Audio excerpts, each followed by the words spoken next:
రాష్ట్రంలో కానీ దేశంలో కానీ ప్రజలు ఉంటారు, పార్టీలు ఉంటాయి, ఇవి శాశ్వతం. ప్రభుత్వాలు మాత్రం మారుతూ ఉంటాయి.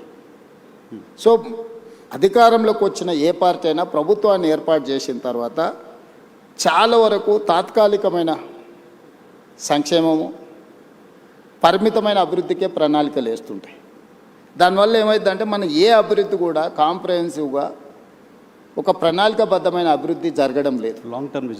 లాంగ్ టర్మ్ విజన్ లేదు. అంటే ఇప్పుడు వెల్ఫేర్ అనేది నువ్వు ఈ రోజు రాత్రికి ఎంత అద్భుతమైన భోజనమైనా పెట్టు, అప్పుడప్పుడు మనకు టీవీలలో పేపర్లలో చూపిస్తుంటారు సంక్రాంతి పండుగకు భీమవరం అత్తగారింటికి వెళ్తే 230 రకాల వంటలు వడ్డించిండ్రు అని.